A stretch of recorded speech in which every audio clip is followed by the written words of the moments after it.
call and return to the courtroom. Our witness, and they resume the witness stand is Andersen Doyle. Please come forward and be seated.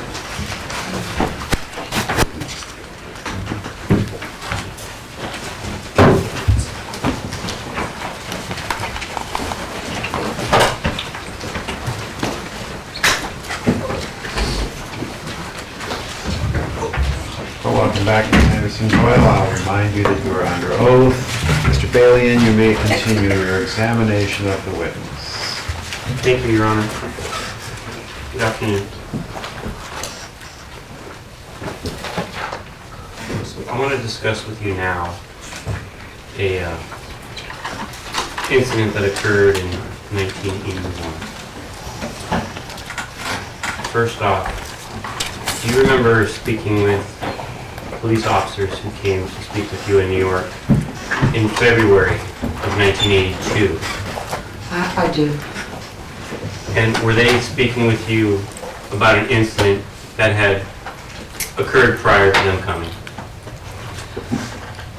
No, they were only speaking to me about the fact it was a missing person interview. Okay. So there was nothing. And at that point, did you disclose to them the last interaction you had had with Kathie Durst? I did. So from the point in time, if I told you that you spoke with the police on or about February 10th, 1982, does that sound about right? That's right, yeah. Okay. This incident you were discussing with the police on February 10th, 1982, how long approximately prior to February 10th had that incident happened? It would have been September, October, something like that. Of 1981? Of 81, yeah, late 81. Okay. So please tell us, what is it that you recall that happened in September or October of 1981?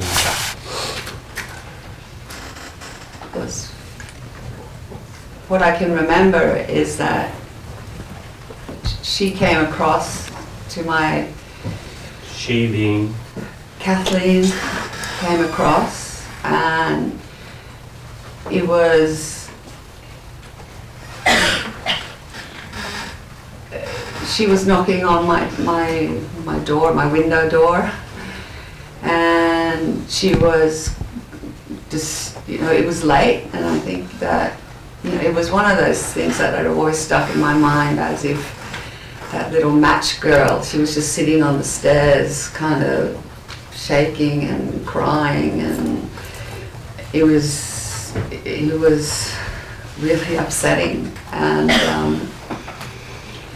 then she didn't want to sit anywhere in my house that had any window or anything so that you could see her, because like I said earlier, that my house or my apartment had windows all around, so if you walked around, seeing that it was a very small place, you could see into the living room, see into the kitchen, see into the bedroom. But the only place that you couldn't see in was the bathroom. And she wanted to sit in the bathroom. Let me pause right there. Do you remember what the weather was like this evening? Oh, it was like windy, and it was winter, so it was cold and windy and yucky. I mean, I just remember it. She shouldn't have been out there with no clothes on, practically. And so. Do you recall if you ever previously had told people it was raining? Excuse me? Okay. Do you recall ever previously telling people that it was raining? In my recollection, it was raining, but I can't say 100%. But I can remember that it was cold, and she shouldn't have. I thought she shouldn't have been out there, and it was. She could get sick, and. Okay. What was she wearing? Just pajamas, like little pajamas, pants, like shorty pants, and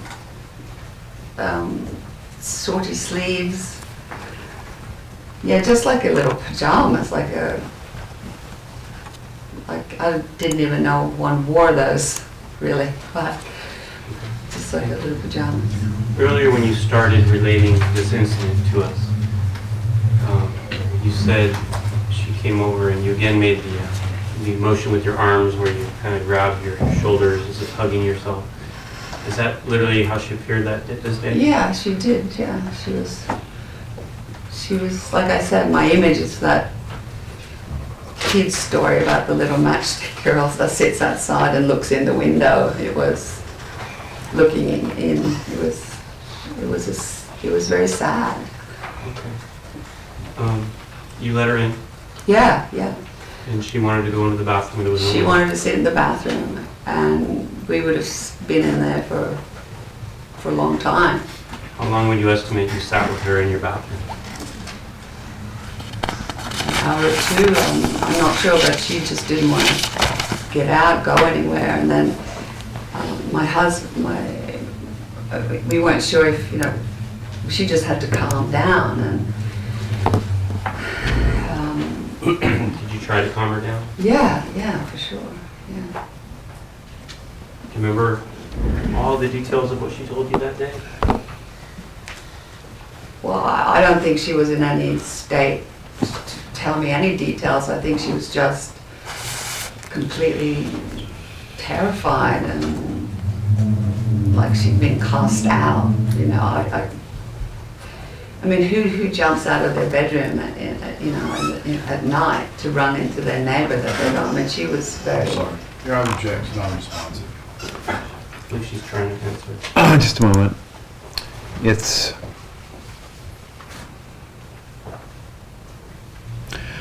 It is responsive, but listen carefully to the question and answer only the question.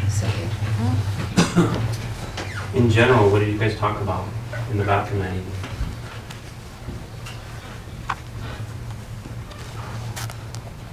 That she was crying, and I was trying to calm her down. Let me ask And you that she didn't want to go back inside. And that she was scared. And yeah, that's what I can remember. Do you remember who she told you, if anyone, she was scared of? Her husband. Do you recall as you sit here today whether she told you about any threats he had made? He made lots of threats to her.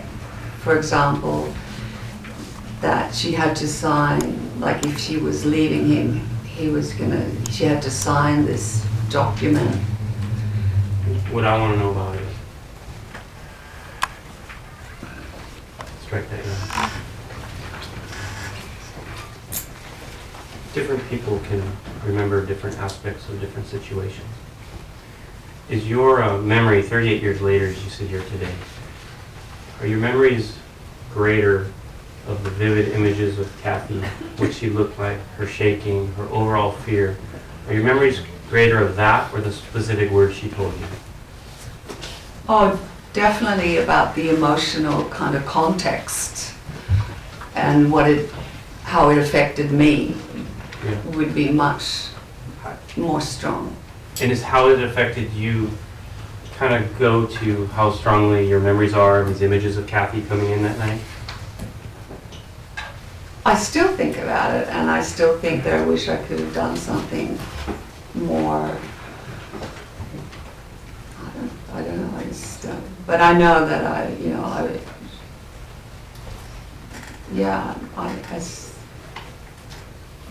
think it was difficult, a really difficult thing. Let me ask you this. As you sit here today, not about how Kathie appeared, not about how she told you about, in general, the threats he'd made against her.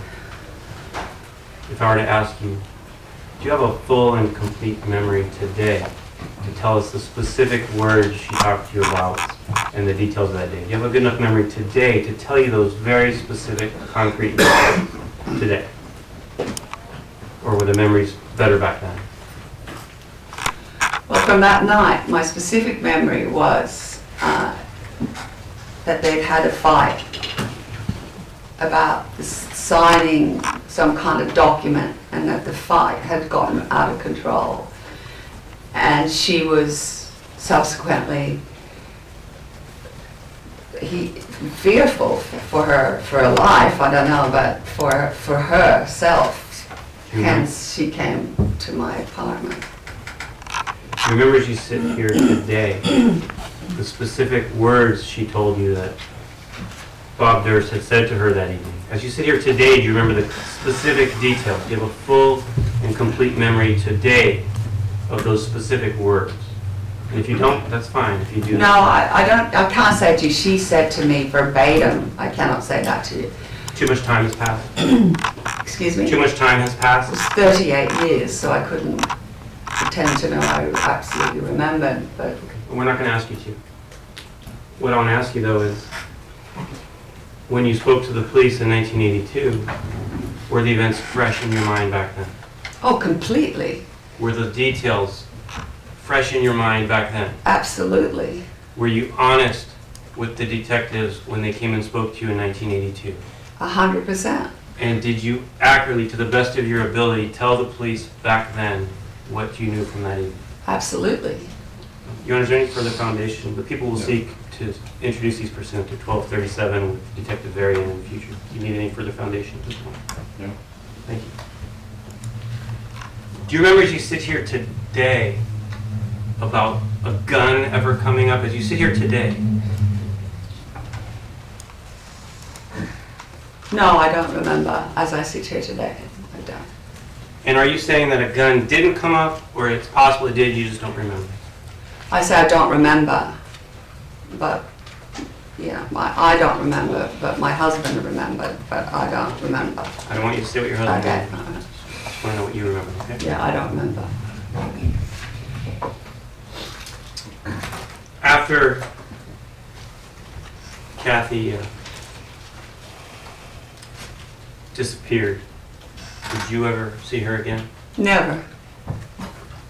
Did Bob Durst ever come over to your apartment after his wife disappeared to ask you if you'd seen her or where she was? Never.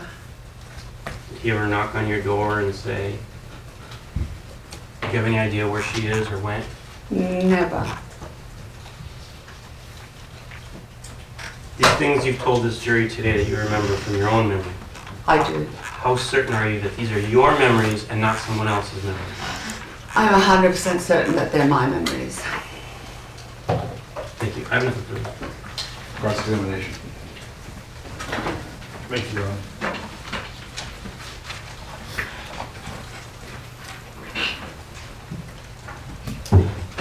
Good afternoon, ma'am. Good afternoon. And if it pleases you, I will refer to you as Mrs. Andersen Doyle. That's correct. Thank you. I don't have many questions, and I'm going to jump around a little bit to be efficient. If I leave one area and get to another, and you're not following, please don't hesitate to stop. Yeah. Do you recall when you were neighbors with the Durst at 37 Riverside that they owned a dog? No, I don't recall that. You don't recall ever seeing the dog on the terrace? No, I don't recall seeing the dog on the terrace. You, let's turn to the material you were just discussing with Mr. Bailey. I understood your testimony to be that part of what Kathie was wanting to talk to you about was the fight over some documents. Is that fair? That's fair, yeah. Did she ever show you those documents? No, You've never seen them? no.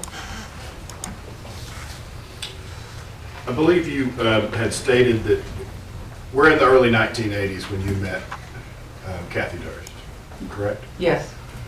At that time, you were, and I don't mean to put you on the spot, and I'm going to praise you because I'm familiar with your work. You were a very successful model at that time.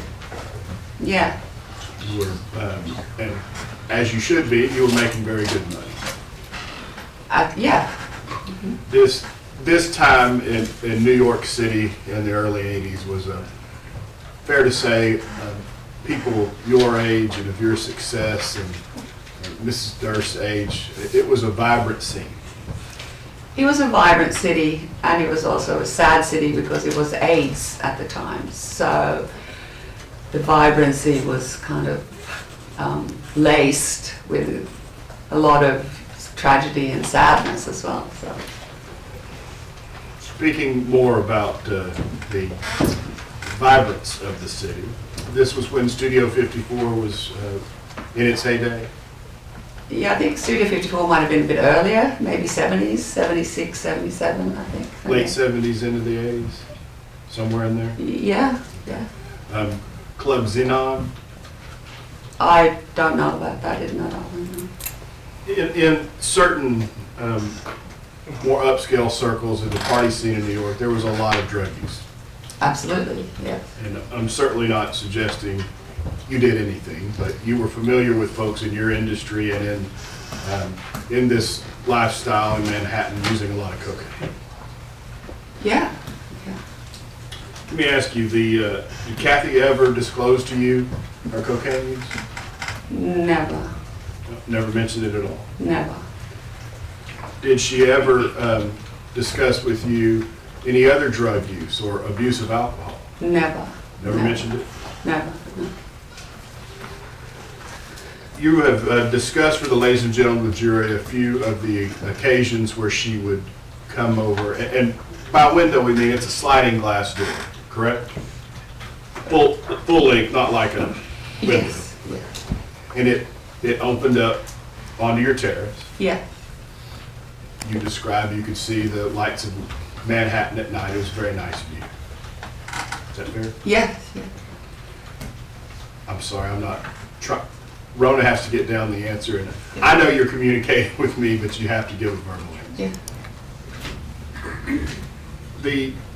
On these occasions where she would come over, she was emotional. Yes, she was very emotional, terrified, yeah. More, I suppose, terror is an emotion, so yeah, she was emotional. She seemed paranoid to you at times. No, Any of those occasions where you would visit with her, they were never in the morning, were they? never in the morning. No, because I was working as well, so it was, no, never. I mean, I can't really remember, I can't say 100% that it was never in the morning. Could be during the day, but I can't say 100%. It was never in the morning. As you sit here today, you don't remember any of y'all's discussions being in the morning. I can say I don't remember if it was early in the morning, as in, how do you define early in the morning? Sometime before noon. Before noon? Yes, ma'am. The morning being before noon. Okay, no. During your discussions with Kathie Durst, she would confide in you about, and to make sure I'm using your words, what you term girl talk. Is that correct? Yeah, between women then, yeah. Ladies. Girls, women, ladies, yeah. People of the female sex, basically, yes. And during those discussions, she would often talk about men. No, she wouldn't talk about men. It would be more about her situation and about how she felt in herself, about her situation. It was not about men. I mean, I was married and so was she, so we didn't talk about men, per se.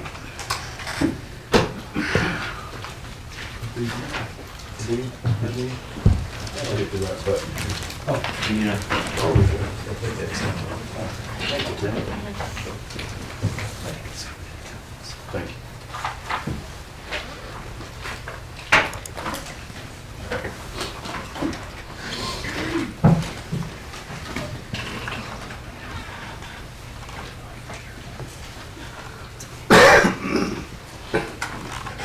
I'm going to refer you, Mrs. Andersen Doyle.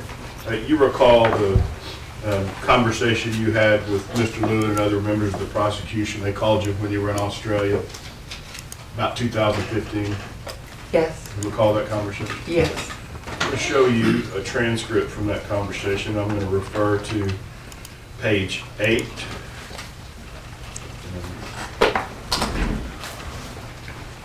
Actually, I'm going to refer first to page 7. That's LADA bait stamp 132662. And I have 132662.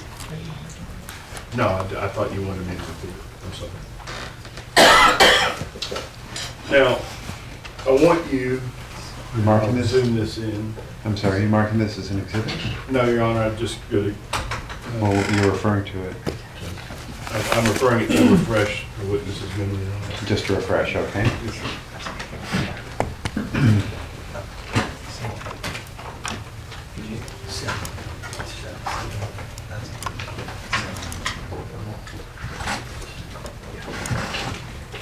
Well, now I've lost the. Mr. Henderson?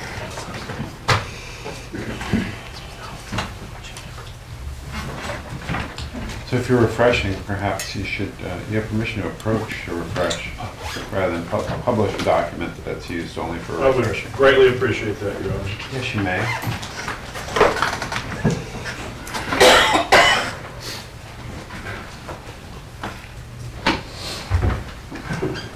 Well, in the interest of time, we don't have any objection if he wants to refresh or it's faster. We don't have any objection. All right, well, now he's approached, I'm doing it the old-fashioned way. Okay. Ma'am, I'm going to show you. Let me step back just a step so that all the jurors may see the witness while you refresh. The witness is right there. I'm going to hand you page 7 and ask you to read lines 17 through 25 to yourself. Okay, to myself. Yes, ma'am.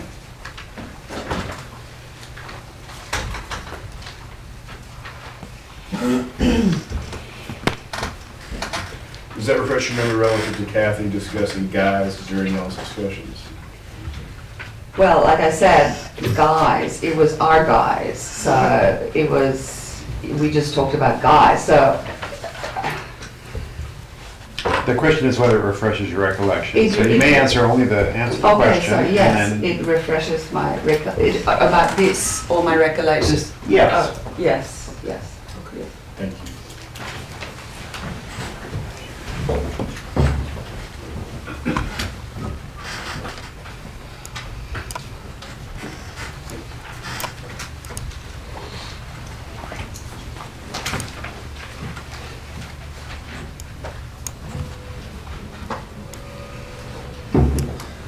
During the, and to make it clear, I'm not sure it was made clear earlier, the Dursts were living at 37 Riverside before your husband fixed up your penthouse?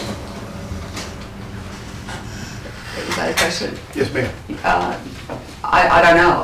I don't know when they moved in, and I can't exactly recollect when we moved in because we were doing it up. I do not remember how long it took to make, how long it took to renovate the place after we bought it.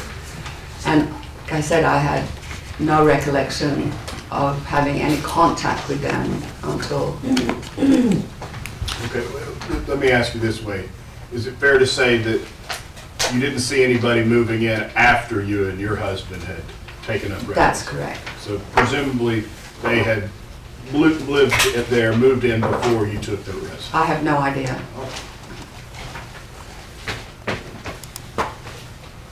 You, from your residence, is it fair to say that you never heard any fighting, any arguing, anything that sounded like physical violence? That's fair to say. You, I believe, had talked a little bit about this, but you never observed any bruises, marks, blood, anything on Kathie when she came over to talk to you? No bruises or blood, no.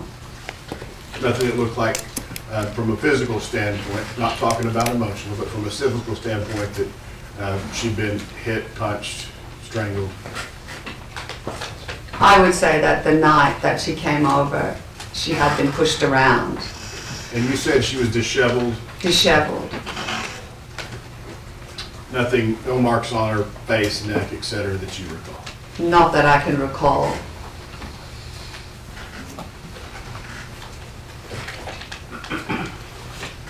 And the terrace that we've referred to, as we saw in the people's exhibits, this ran all the way around the 17th floor, 16th floor, whichever. Not all the way around, it was like a U shape, like I said before, so like the back of the building did not have a terrace on it, So part of the part that you and your husband shared and then wrapped all the way around the Durst to the other side of the building. correct, yeah. And it was quite wide, was it? Very wide, At least 4 or 5 meters wide? 3 to 4 meters, I would say, yeah.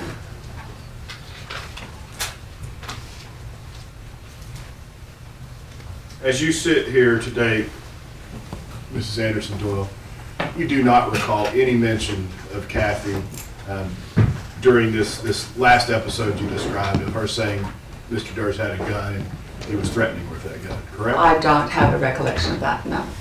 Thank you, ma'am. Nothing further, Your Honor. Redirect examination? When you say you don't have a recollection of that, are you saying that did not happen, or I just don't remember? You'd have to look at my fresh statements back then. I'm saying that I can't say now, but I'm not saying that I didn't hear that or didn't know that he had a gun. Thank you. Yeah. Thank you. Nothing further. Anything else? No, thank you, Your Honor. May the witness be excused? Yes, Your Honor. Yes, Your Honor. Excuse me. Thank you. Thank you. We'll call Tom Durst, Your Honor.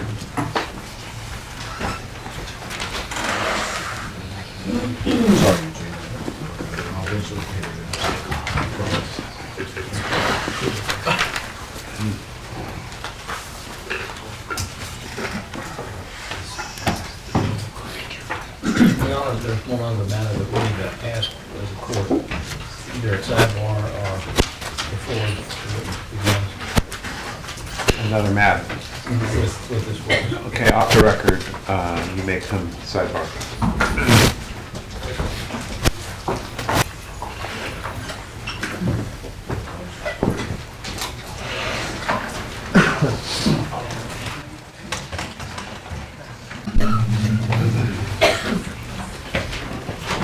All right, Robin, please swear the witness. Raise your right hand, please.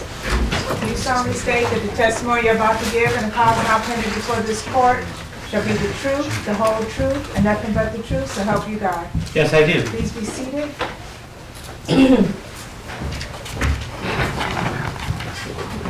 Please state and spell your first and last name. Thomas Durst, Thomasdurst.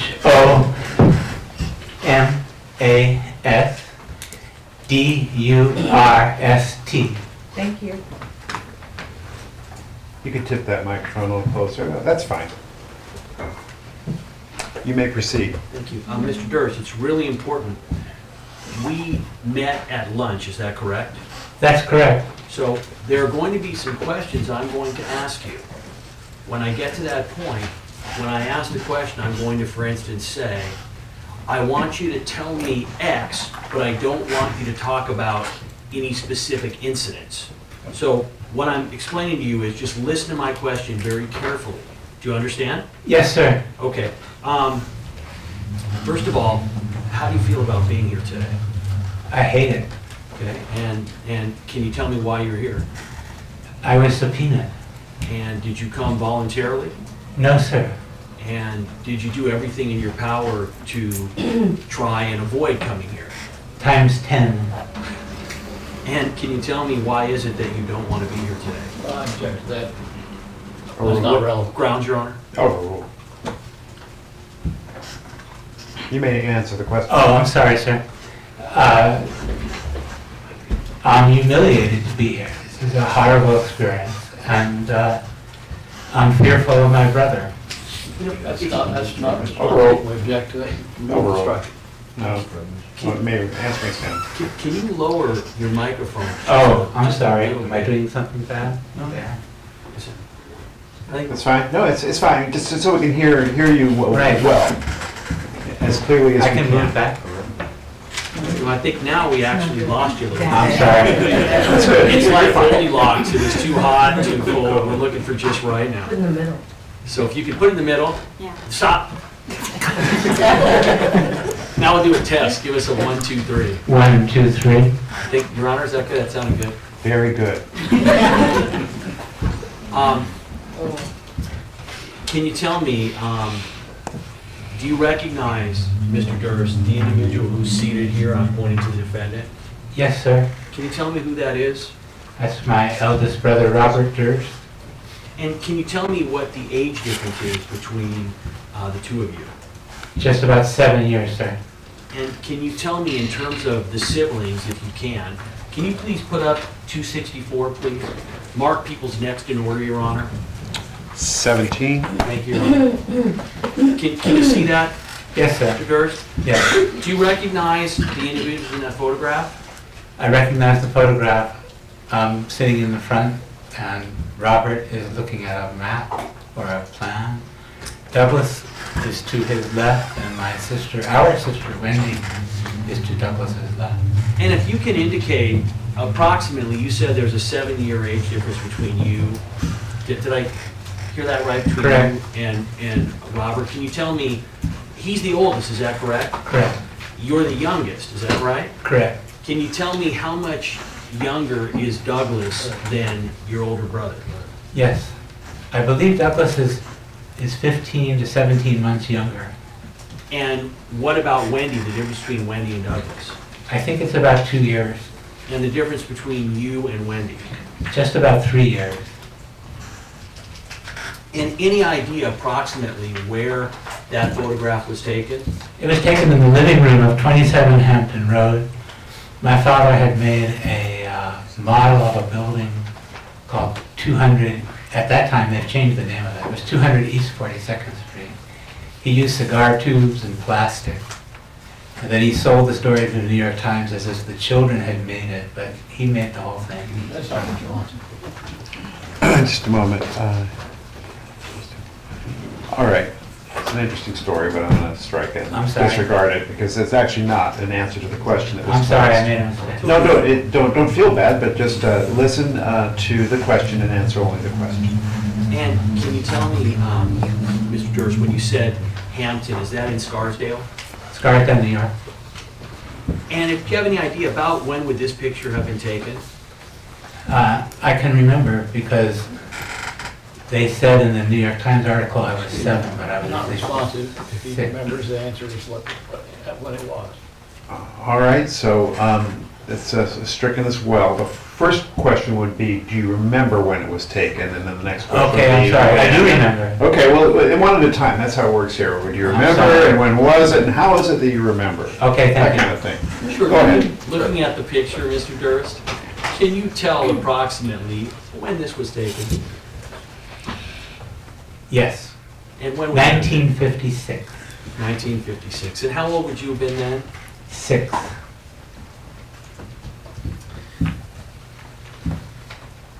Growing up, can you describe the relationship you had with your brother? That's too broad, too general. Okay, Overruled. go on to the question. Overruled. I was locked in my room. My governess, Let me stop you. So what I want you to do is, I don't want you to talk about specific incidents. So what I want you to explain, if you can, is what was the relationship like between you and your brother? Not any specific incidents about that relationship. Do you understand what I'm asking you? yes, we did have a relationship. And how did he treat you? Too broad. Overall. Take the form of the question. Overruled. Just generally. He treated me as if I didn't belong there. Was there ever any warmth in the relationship between the two of you in the way that he treated you? There was no warmth. And over the course of your lives together, did that relationship ever change for the better? There were moments in about 1970 where I think we both tried to become closer. And did your brother ever treat you in a better way than you described earlier? Yes, we tried to be friends in 1970. Yes. Did that last? No, sir. And the issues that you had with your brother, the way that he treated you, did that kind of treatment, other than the time you described in 1970, did that continue throughout your contact with him? Yes. I want to talk about your background. Did you go to school, to college? Yes, sir. I went to New York University and then Sarah Lawrence College where I graduated. And when did you graduate? 1972. And at some point, you live, I don't want you to tell us exactly where you live, but you live in the Bay Area now, is that right? Correct. And obviously you grew up in Scarsdale. When did you end up arriving in the Bay Area, and what was the impetus for that? I arrived March 1973.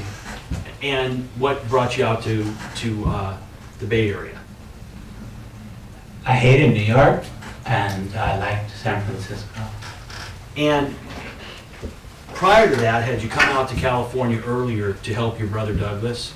Yes, sir. He graduated, Douglas Durst, graduated from University of California at Berkeley in 1967. Or 67, I think. And had you visited your brother Douglas while he was at Cal? Yes, sir. Mr. Durst, do you have kind of a affinity for remembering dates? Yes, sir. So you indicated that you moved out here, and when you moved out to, not out here, when you moved out to California, the Bay Area, where did you relocate to? I relocated to San Francisco. And when you came out to San Francisco, what if thing did you do for a living? I depended on earnings that the Durst organization created, and I also started a bookstore, but that didn't make much money. And I'm going to lead here, Your Honor, to make sure that there isn't information that comes out that the court doesn't want. I'm going to lead in this area simply to... You may lead the witness. Mr. Durst, so it's my understanding that all of the Durst progeny have trust funds, is that correct? Correct. And as a Durst progeny, you had a trust fund that was through your family, is that correct? Correct. And that trust fund is basically how you have supported yourself over the years, is that correct? That's correct. Now, there was a time many years later in the early 2000s where there was some kind of agreement and a change in the trust, is that right? That's correct. And so as you sit here today, do you still have a trust? Yes, sir. And so in that way, do you still have interaction with entities that are associated with the Durst organization and the trust? Well, you're aware, I believe, that I have signed a non-disclosure, Yep. and I don't want to talk too much about that. Right, no, so what I'm asking you is just simply, as you sit here today, you still receive money from a trust, and that trust relates back to your family, is that right? It's totally separated from my family. I have nothing to do with my family. The money that you have now... It came from the Durst organization. Thank you. Sorry. All right, so I want to talk for a moment about you and your family, the Durst family. Are you currently, do you have relationships with either your brother Douglas or your sister Wendy? No, I do not. Do you have a relationship with your brother Bob Durst? I do not. And can you tell me when, and I'm not asking you why, but when did you end up having this, in essence, estrangement from your family? My father, Seymour Durst, passed away in May of 1995, and we discovered that the four of us had nothing in common, and I decided to separate from my family. And you have been out here in California basically since the early 70s?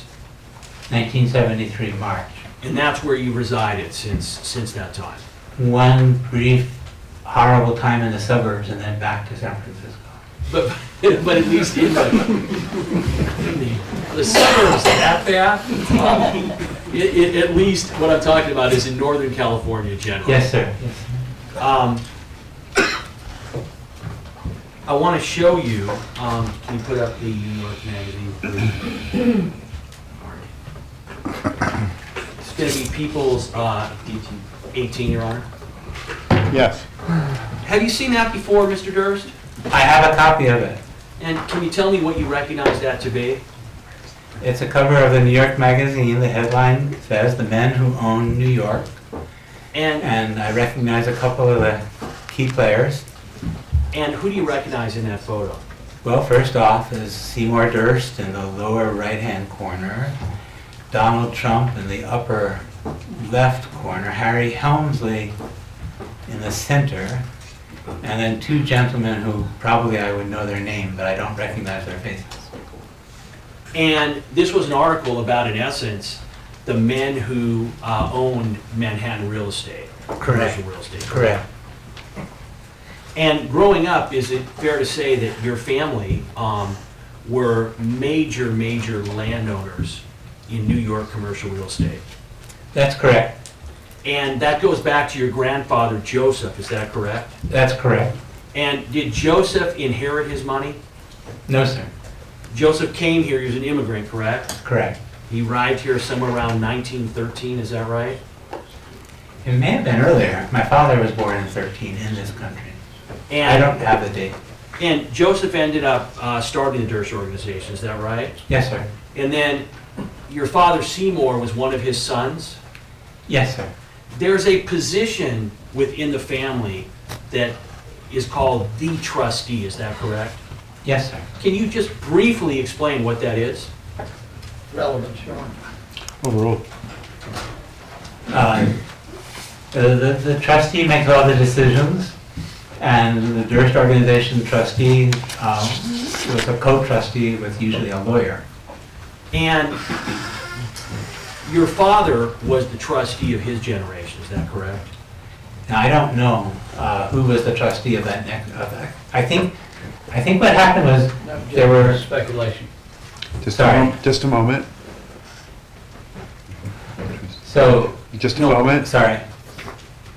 Objections overruled. The question did not call for speculation. No, but the answer was I think speculation. he's explaining what he knows.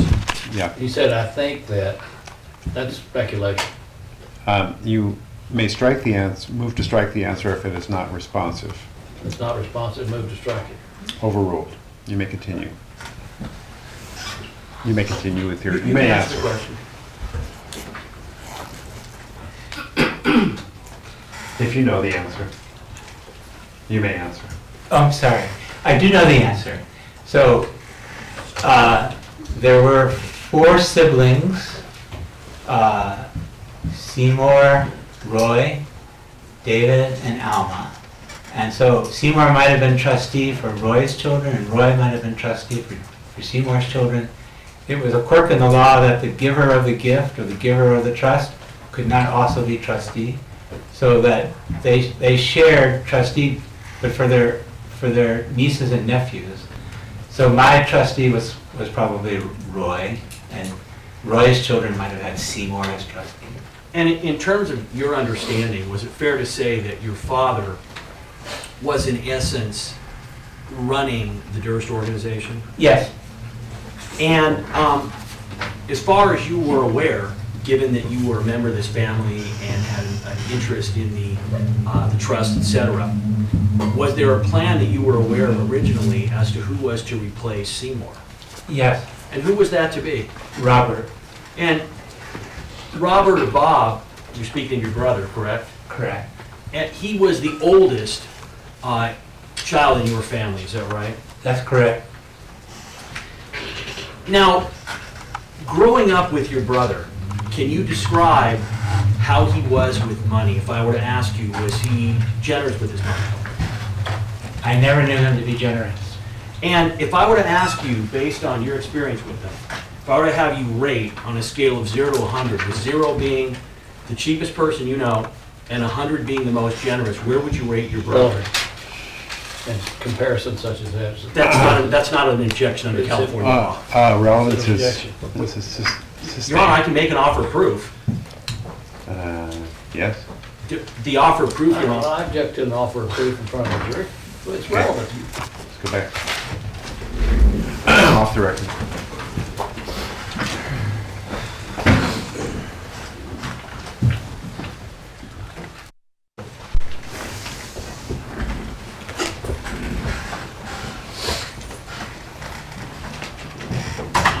Do you remember my question, Mr. Durst? Yes, I do. Let me first clarify. The objection is overruled.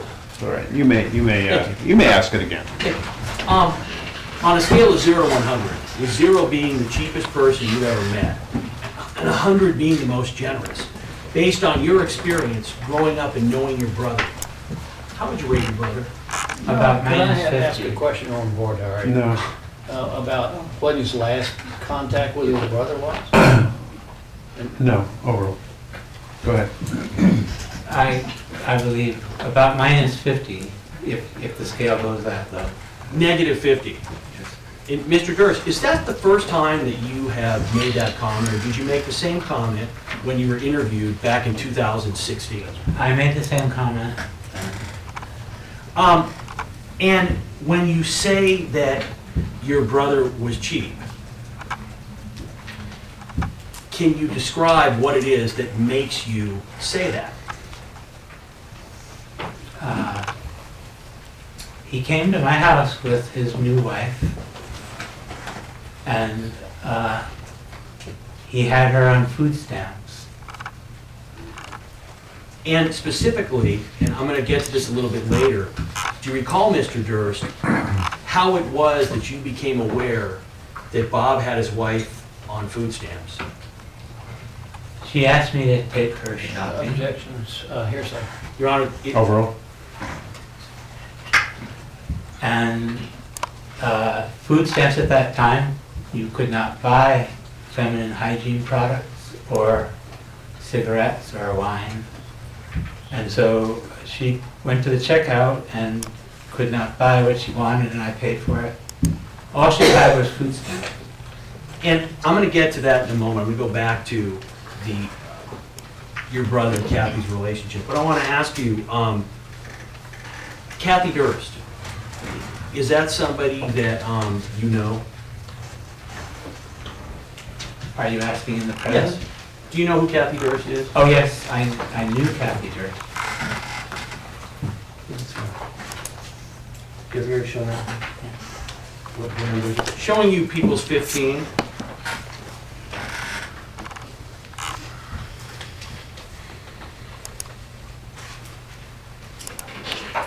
Yeah, this chip is.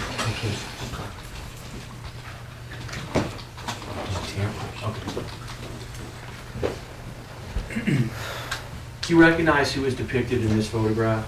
Kathie Durst, Robert Durst. And is that the Kathie Durst that you remember? That's Kathie, I believe, graduated. I remember her very well. And can you tell me about Kathie? What was she like? Well, the word wonderful comes to mind. Kathie was a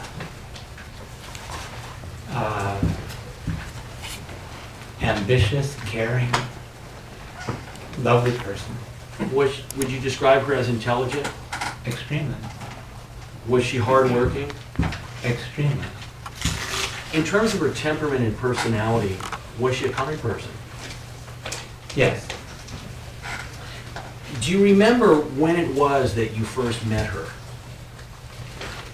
I met her in 1972. And what were the circumstances of how you met? It was St. Croix, Virgin Islands. It was Easter vacation. My aunt had an apartment, a condo. I joined Kathie with a girlfriend of my own, and we went to Virgin Islands. I was graduating from college, and I needed to write my papers. So I didn't go to the beach or the pool. But I met Kathie then, and I have very few memories of that weekend. Were you aware of Kathie applying to medical school? Oh, not in 1972. No. Oh, yes. I'm asking you later. Yes, sir. And pursuant to that, did you help Kathie? Did you proofread her essay for her? She asked me to read her medical school essay. In those days, you wrote one essay and they sent it to all the medical schools you applied to. And upon reading that essay, did you learn a lot of information about Kathie that you didn't know before? Yes, sir. And did that bring the two of you closer? It didn't bring the two of us closer. It brought me closer to understanding her life, but when she was at that stage, I didn't see her very often. You had established that you had moved to the Bay Area, but did you still have to make trips back, or did you make trips back periodically to New York City? Yes, I owed my father filial piety even though we didn't get along. So I went to see him on his birthday every year. I would go for 4 or 5 days. Occasionally I went for Christmas. I want you to describe, in terms of what you yourself witnessed, if I were to ask you to describe the relationship that you witnessed between your brother Bob and Kathie, can you please describe that? He was like an older brother to her, or a father figure. He was, I think, 9 years older.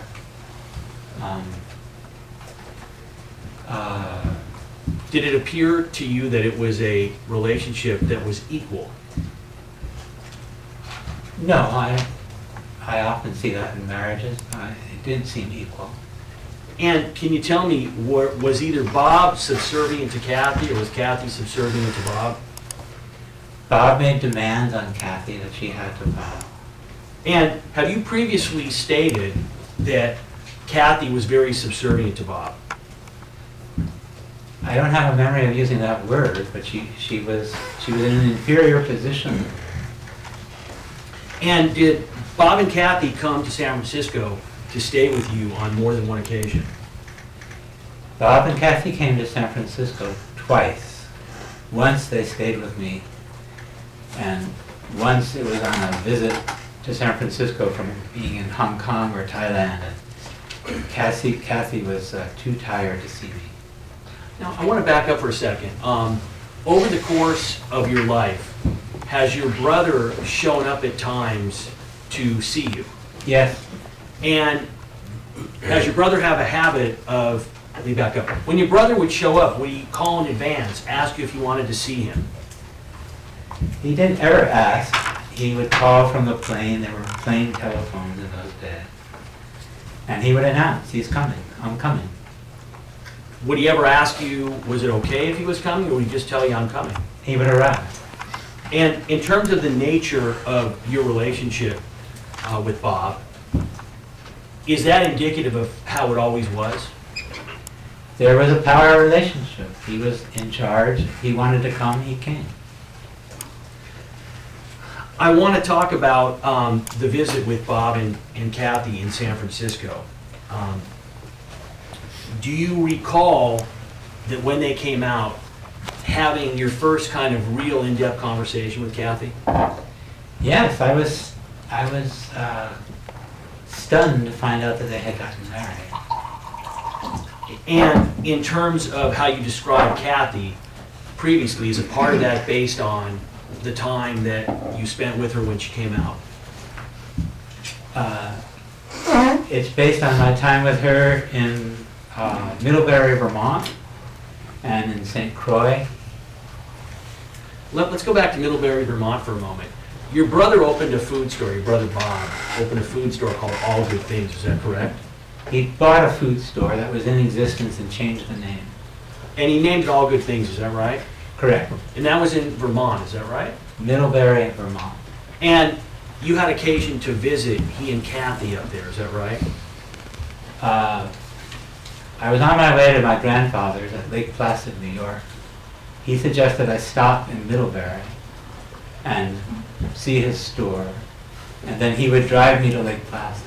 And when you say he, are you referring to your grandfather or to Bob? I'm sorry, I'm referring to Robert Durst. Suggested I go to Middlebury, and on the way to Lake Placid, there's a big lake in between called Lake Champlain. And when you went to that location, were you able to kind of see the dynamic between Bob and Kathie? Yes, I was. Can you describe what you observed? Kathie worked the store, and Bob did something else. Kathie made the dinner, and Bob did something else. Was Bob in any way, can you remember, did he show warmth and appreciation towards his wife? I didn't see it. Now I want to go back to I should say they weren't married at that moment. When they were in Middlebury, they had not married. Right, they were dating though, is that right? They were living together. Dating is, yeah, stretchy word. I want to go back to, or forward to Bob and Kathie's wedding. How did you find out that they had been married? I don't remember. Do you know when they were married? On Bob's birthday in 1973, April 12th. Do you remember the year or no? I remember the year. It was April 12th, 1973. And you were not in, there was no wedding for you to be invited to, is that correct? There was a wedding. I wasn't invited. And do you remember how you found out that they were married? No, sir. Sometime near the wedding, did Bob and Kathie come out to visit you in San Francisco? They came out after the wedding. And when they came, where were you living in San Francisco at the time? 263A Cumberland Street, San Francisco, 94144. 94114. What about the other four numbers after the zip? They didn't have it in those days. It was a trick question. It was a trick question. You're never supposed to ask a question you don't know the answer to. I didn't know that when I put in the truck. When, at that point, that place you were living, can you describe how large it was? It was a railroad flat. That means each room went into the next room without any hallways. And it was a Romeo flat, so that the stairway, typical San Francisco, you walked up outside like this. And Indicating curving around with his hands. no curves. It was Zigzag. This one Zigzag. Sorry, Kind of described like a Lombard Street place. nothing like that. No, that curves. All right, I won't. It was not fancy. I was paying $175 a month. I know for sure it's gone up there. And it sounds like it was pretty small. Very small. I don't think it was more than 500 square feet. And doesn't sound very luxurious. It was not. Basically, one room to sleep in. There was a bedroom, a living room, a kitchen, and a bathroom. And do you recall where Bob and Kathie slept when they came out there? They slept in my bed. I wasn't in the bed. And I'm not touching that one. And do you recall how it was that they ended up sleeping in your bed and you somewhere else? I was on the floor in the living room, and I do not recall. What, based on your memory, was that just kind of the nature of your relationship with your brother? He never slept in my bed after that, but I don't know how that happened that time. And was this a trip where you had invited your brother to stay with you, or is this one where he just showed up? He told me he was coming. He suggested I meet him in Mendocino, and we camped, and then we drove down in 2 vehicles to San Francisco. And let me ask you, did he, when you say he told you he was coming, did he ask you or did he tell you? There was no asking with Bob. There was listening. During that time that they were staying with you, did an incident happen with Kathie that you recall? Yes, sir. They had a terrible fight. And I'm going to stop you. I'm going to ask the next question. Can you describe what happened, what you remember? I remember being very uncomfortable. And I don't know what the fight was about. I don't listen at doors. But Kathie came out and whispered to me, "Is there another way out?" And of course there was a way out. Sorry. Sorry. 1240, also your Over. Honor, 11:00. All right. So she needed another way out of the apartment. I showed her how to get down the fire escape and then to a locked basement where I opened the door for her. She seemed very upset. Let me just back you up. So she's coming out of your bedroom and she's asking you for a way out that is not the door. Yes, I'm probably in the kitchen doing dishes, trying to make noise, you know. And she exits the apartment out the fire escape. I lead her down. I know the door below is illegally locked, and I open it for her. And can you tell me, as best can you remember, what was her demeanor at the time? Upset. And when you say upset, did she appear unhappy? Was she scared? How would She you- was crying. Whether she was scared, I don't know. So she was crying, and she asked you for a place out. You took her, We went through the basement, past furnaces. Each apartment has its own furnace. I thought she needed help beyond what she could get, so I knew she had no money in her purse, so I offered her money, which she rejected. And let me ask you, during this trip, when your brother and Kathie were out in San Francisco, did Kathie express to you at that time,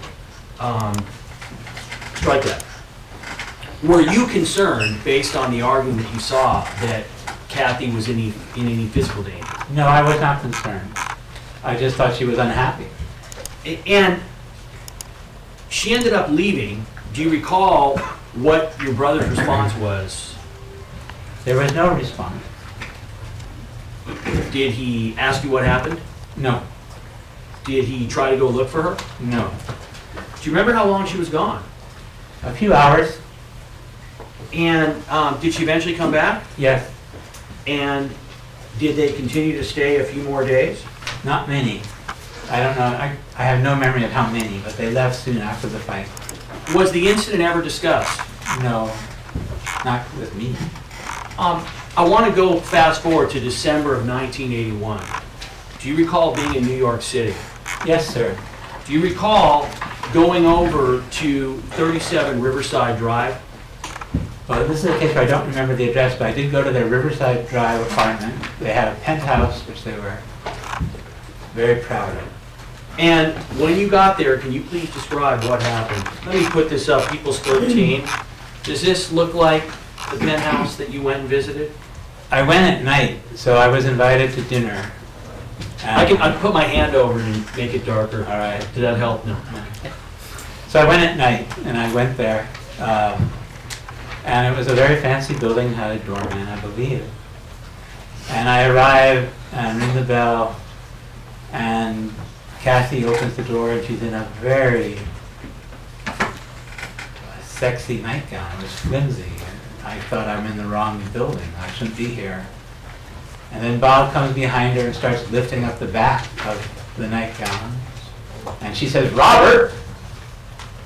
And then he does it again, and I just turned around and left. This wasn't dinner, this was something else. Let me ask you, what was Kathie's response when he lifted up? Was that done in front of you? Yeah. And did Kathie appear to be, for lack of a better term, in on the joke or in on what was going on? There was no joke going on. It was something, it was a power trip of some sort. And why she was in a nightgown, I don't know. And did he do it more than once? Yes, sir. And what was his demeanor while he was doing that? He enjoyed it. And you said you were uncomfortable, you turned around and left. Yes. Did Kathie seem to enjoy it? No. And how sure are you of that? 150% sure. Did she appear to you to be humiliated? You know, she was a tough cookie. She didn't get humiliated easily, but she didn't like it. I want to go to that same trip. Were you later invited by Kathie, or did you end up visiting Kathie at the East 86th Street apartment? Yes, sir. I was invited by Kathie. I think by telephone. I was staying at my father's house, which was at 217 East 48th, to come over for coffee. And when you went over to that location, was Bob there? No. And when you came, can you describe what Kathie's demeanor was? Kathie was extremely upset. She was talking in a very high-pitched voice, which I had never heard before, and talking very rapidly. And I'm going to lead you here right now, so listen to my question very carefully. Did Kathie make clear to you that she had information about impropriety involving her husband Bob and what he had been doing with respect to the Durst organization? Hearsay. I can either say it now or we can go in the back, Your Honor. So, It's not for the truth of the matter, well, sir. not clearly not for the truth. So, ladies and gentlemen, that this, whether or not there's impropriety is not the point, and this is not proof. If whatever the answer is, it's not proof of anything improper. There's a different purpose for it, which is The effect of the here. well, it's a little bit, It's not, it's going to go to motive. the main point is that it's not to prove whether or not there was something improper. Go ahead. Motive would be the simple answer, Your Honor. All right, it'll be offered for a different purpose. It will be explained later. Can you, is that a yes or a no? Did you answer the question? Could you just tell me what the question is again? Sure. During your conversation with Kathie when she was upset, did she make clear to you that she was aware that Bob Durst, her husband, had been engaged in impropriety involving assets and money at the Durst organization? Yes, she did. Okay. And during that time, did she also express to you her intent of what she wanted to do with respect to the marriage? Yes, she did. What did she tell you? She told me they were getting divorced. And did she tell you that it was her intent to divorce Mr. Durst? Yes, she did. Your Honor, just so it's clear, we're offering that pursuant to Evidence Code Section 1250 for the truth of the matter asserted. Yes. Did she indicate to you at that time that she had papers that documented her allegations? Yes, she did. Did you review those papers at all? No, I did not. During this conversation, did she also relate to you her intention with respect to why she was not able to leave Bob Durst immediately? Yes, she did. What did she say to you? She told me that she was afraid if she left Robert Durst, that he would sue her for abandonment and cut her off completely from any money that he might owe her in a divorce. And during this conversation, did she indicate to you that she was financially destitute? Yes. And what, if anything, did you do in response when she said that? I gave her all the money in my wallet except for one bill. I traveled with a lot of cash in those days. I didn't have an ATM. And is it fair to say that that was a few $100s? I have no idea, but I don't have a memory of the number of dollars. But it's fair to say it was at least that. And how did she respond when you gave her that money? Did she say, that's enough, thank you? She didn't say thank you. She said she needed more. And did she indicate to you that she needed thousands of dollars? Yes, she did. And how did you respond to that? I didn't have thousands of dollars. I responded by getting up. I was sitting at a table with her. I never would have gone there if I had known there was a divorce going on. Nobody in my family told me on my arrival from San Francisco that Bob and Kathie had divorce lawyers. And I just want to be clear, this is in December of 1981, is that right? That's right. And at the time, did you have the ability, if you had wanted to give Kathie a check? Yes. Let me ask the next question. And was there a reason that you did not want to do that?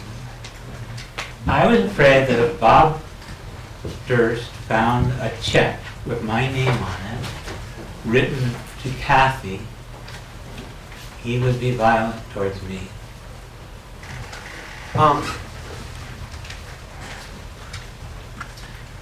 During this same trip, did you have a confrontation with your brother Bob? I had a serious confrontation with him, but it happened in 1982 on a trip in April. Can you describe what that confrontation was about? Yes, it was about Kathie. Now, as you know, Kathie was missing by that time. I use the term missing. And Robert Durst came up to me, and these are the words he said. He said it, I know she asked you for money, but that's not the meaning that he put on it. He said it like this. I know she asked you for money! So for the record, to capture, this is a very angry tone that the witness used when he stated those words. He shouted those words in an angry tone. Mr. Durst, when he said that, how did you take that? I felt like I was about to die. What's the next thing that happened? I tried to be with my father for breakfast, and Bob joined us.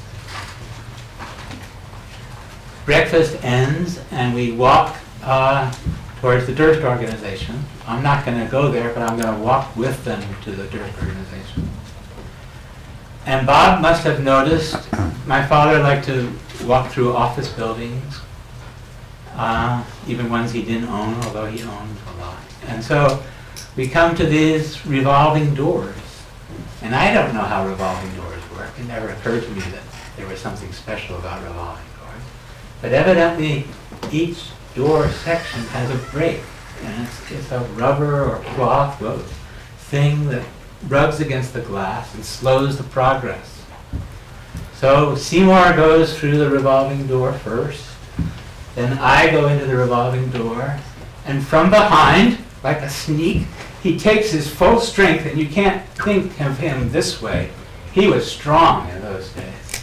He took his full strength, and he shoved the glass, and I went around and around, and I fell out. Oh my God. I fell out on the street, on my knees, and he's guffawing. It's the funniest thing he's ever seen in his entire life. An elderly gentleman had gotten into the revolving door after me, and he also ended up on the floor, but he was on the floor inside the building, and he's shouting, "Idiots! Idiots!" like I had something to do with this. Bob is guffawing. Seymour is his usual self, walking away. Who are these people? I don't know them. And I'm listening to my brother laugh at me. He's just holding his gut. It is so funny. How did you find out that Kathie had disappeared? I don't have exact memory. I got a phone call from my sister Wendy. There had been a Durst organization meeting, and that's where the cousins got to come together around a big table and eat sandwiches. Sometimes I would phone in and listen to them eat sandwiches.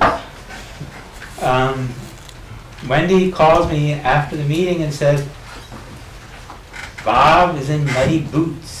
The Durst organization. Let me stop you. Sorry? No, I'm asking you. Motion to strike the last part of the answer. It's stricken, it's not responsive. I'm sorry. Jury's to disregard it. You can't, just listen to my question. So, you found out from your sister, is that correct? Correct. Okay, so you find out that she's disappeared, that Kathie is missing. Were you involved at all in anything having to do with the investigation? No. Did you have any conversations with your brother Bob about her disappearance at that time? He called me a village gossip, so I knew not to ask any questions. Were you ever interviewed by any police agents, any investigators?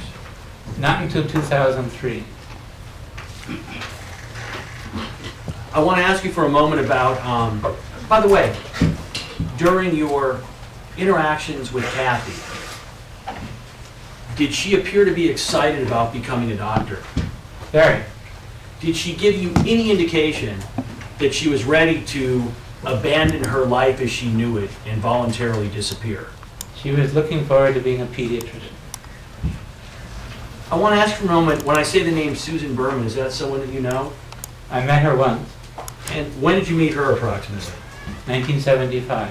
And can you tell me the circumstances of how and where you met her? Bob had arrived at my apartment and needed a ride to her apartment. I drove him there. I went inside. She was living on Clay Street. And this is in San Francisco, correct? Correct. And did you have a chance to see Susan and Bob interact? Yes. Can you describe how Susan treated Bob? She treated him like she was seeing a new baby. She loved Bob. Other than that, did you have any interaction with Susan? She showed me her bookcase. It was a big, beautiful bookcase with one book, her book. And did you have any further interaction with her after that? I never saw her again, but I read her pieces. And how did you find out that she'd been murdered? I was buying bagels in a town called San Anselmo. That's the suburb. And the San Francisco Chronicle was for sale, and there was a headline that Susan Berman, who had worked at the Chronicle and other news outlets in San Francisco, was dead. And by your memory, did this occur right after she was murdered, or was this something that was done a little bit later? Yes, the newspaper stories came about 2 weeks after her death. Can you tell me, when's the last time that you spoke to your brother, to Bob? I hung up the phone on him in 1990. When's the last time you saw him in person? I saw him, I was in a room with him, not by my choice, but the last time I spoke to him was 1986.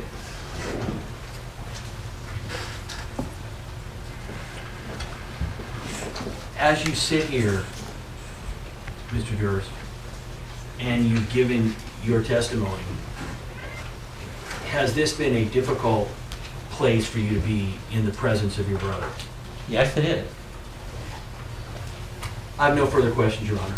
It's time for our break, so Mr. Durst, I'm going to ask you just to remain a little longer, and but do not converse with any other witness about your testimony. May I sit here, or do you want me to go After our jurors leave, I'll let you also leave. Ladies and gentlemen, do not converse among yourselves or with anyone else on any subject connected with this case. Do not form or express any opinion on the case. 320, please.